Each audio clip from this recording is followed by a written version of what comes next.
이제 선지자 엘리야는 여호와의 선지자로서 많은 사람들 앞에 이제 모습을 드러냈습니다. 먼저는 선지자의 생도들에게 드러냈고, 그다음에 여리고의 사람들, 유다와 이스라엘과 에돔의 왕들에게도 여호와의 성령의 능력을 보여주었습니다.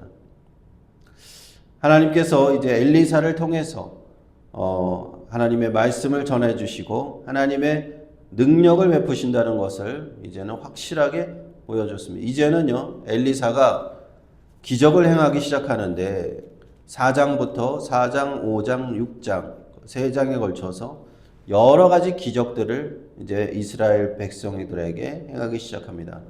하나님께서 선지자를 보내주신 이유는 이렇게 백성들을 돌보시는 분이 하나님이심을 알게 하기 위해서 선지자를 보내주신 겁니다.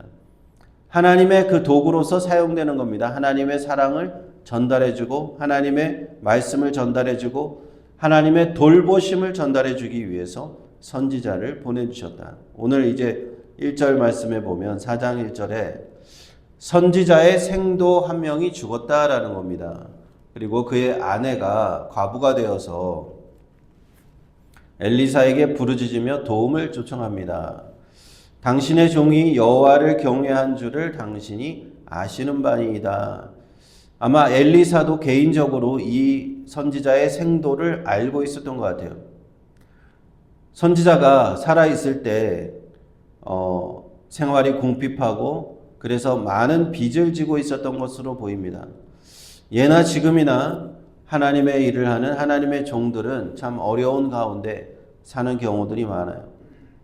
빚쟁이가 채주가 그 여인의 두 아이를 취하여 종을 삼고자 한다. 빚을 갚을 수 없으니까 그 아들 둘이 있는데 다 종을 데리고 가겠다는 겁니다.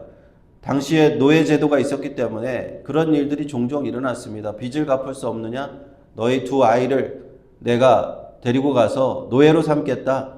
그래서 그 아이들을 일을 시켜서 너의 빚을 갚도록 하겠다라는 것이죠. 이 얘기를 듣고 엘리사는 이제 어떤 반응을 보였을까요?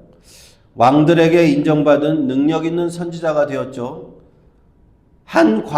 선지자의 과부의 한 사람이, 한 가족이 어려움을 당했다는데 이것을 그냥 듣고 그냥 넘어갔을까? 아니면 도움을 주었을까? 엘리사는 그 한 사람, 한 가정의 문제를 들여다봅니다.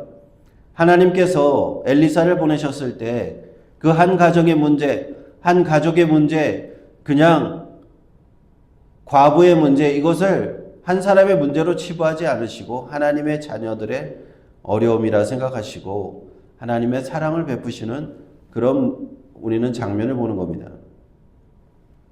2절에 엘리사는 그 과부에게 물어봅니다. 내가 너를 위하여 어떻게 하랴? 내 집에 무엇이 있는지 내게 구하라.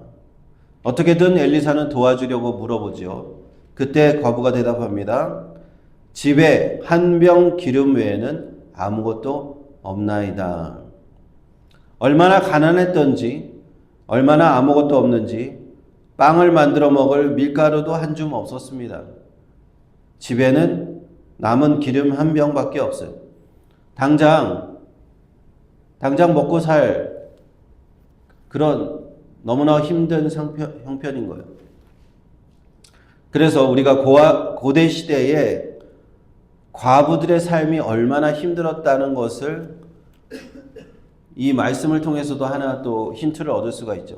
남편이 있는 동안에는 남편이 일을 해서 어떻게든 생계를 꾸려갔겠지만 남편이 죽고 나면 당장 먹을 것이 없는 것이 고대의 그 과부들의 형편이었습니다. 그런 일들이 너무나 많았어요. 구약 성경 전체를 보았을 때, 신약 성경 전체를 보았을 때 그런 내용들이 많이 등장하는 겁니다. 그래서 우리가 하나님께서 고아들의 아버지가 되시고 과부를 돌보시는 하나님으로 계속 성경에서 묘사되는 이유가 그들이 하나님의 돌보심이 없이는 단 하루도 살아갈 수 없기 때문에 그렇습니다. 고아들이 그렇고요. 과부들이 그렇다. 그래서 성경에서는 항상 고아와 과부를 돌보시는 하나님이라는 말씀이 많이 나오는 겁니다. 시편 146편 9절에 여호와께서 객을 보호하시며 고아와 과부를 붙드시며 악인의 길은 굳게 하시는도다. 야고보서 1장 27절에 하나님 아버지 앞에서 정결하고 더러움이 없는 경건은 곧 고아와 과부를 그 환난 중에 돌아보고 또 자기를 지켜 새 속에 물들지 아니하는 이것이니라. 구약 성경에도 나오고 신약 성경에 나오도 공통적으로 고아와 과부를 돌아보라.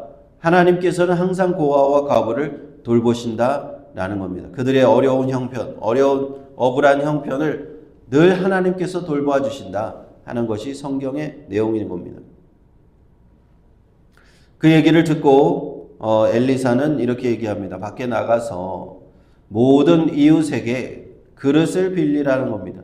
빈 그릇을 최대한 많이 빌려오라. 동네 사람들한테 그릇을 빌려와서 집 안으로 들어가서 문을 닫고 이제 그 한 병 남은 기름으로 그 그릇에 부으면 하나님의 역사가 나타날 것이다.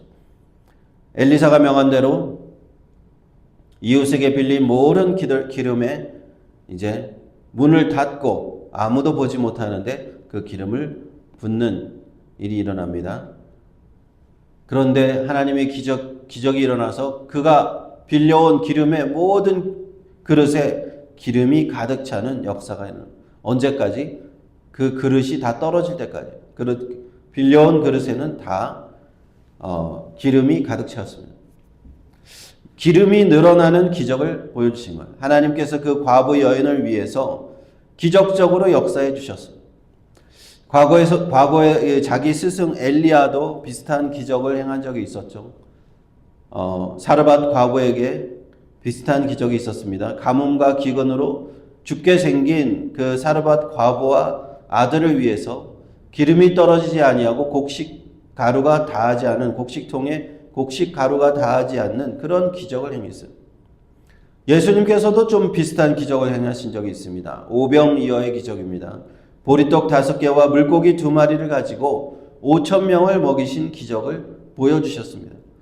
이러한 기적이 처음이 아닌 거예요. 엘리사가 보여준 기적이 처음이 아닙니다. 그렇다면 하나님께서는 오늘날도 지금 이 순간에도 이러한 기적으로 우리에게 역사하실까요?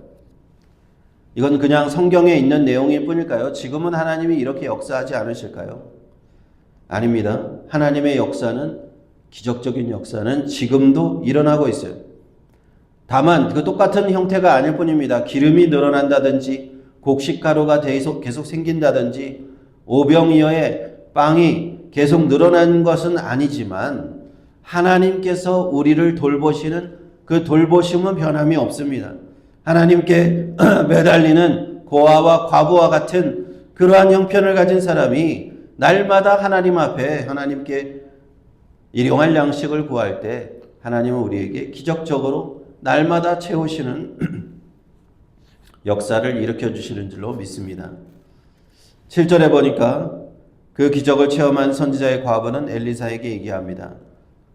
이렇게 하나님께서 역사하셔서 이 그릇에 기름이 가득 찼습니다. 그러자 엘리야가 말하기를 너는 가서 기름을 팔아 빚을 갚아라. 먼저는 빚을 다 갚아요. 빚을 많이 졌기 때문에 2 아들이 이제 종으로 팔려갈 처지에 나왔잖아요. 기름을 다 팔아서 이제는 빚을 갚고 남은 것으로는 뭐라고 했습니까? 너와 내 2 아들이 생활해라. 그 기름이 얼마나 많았던지 그 기름을 다 팔면 빚을 갚고도 딱 맞는 것이 아니라 남았다는 거예요. 남았기 때문에 너와 2 아들이 생활할 수 있다. 하나님께서 기적적으로 역사하시면요, 이렇게 충분히 남는 역사가 나타나는 줄로 믿습니다. 만나와 메추라기의 기적을 보이실 때 이스라엘 백성들은 남았기 때문에 그 남은 것을 다 거두지 못할 정도로 남았어요. 오병이어의 기적에서 예수님이 기적을 행하셨을 때 12광주리가 남았습니다. 엘리사가 기적을 보일 때도 이 기름이 너무나 많아서 빚을 갚고도 남을 만큼 하나님이 역사하셨습니다. 하나님께서 우리에게 기적적으로 역사하실 때는요, 남아서 넘치도록 부어주시는 역사가 일어나는 줄로 믿습니다.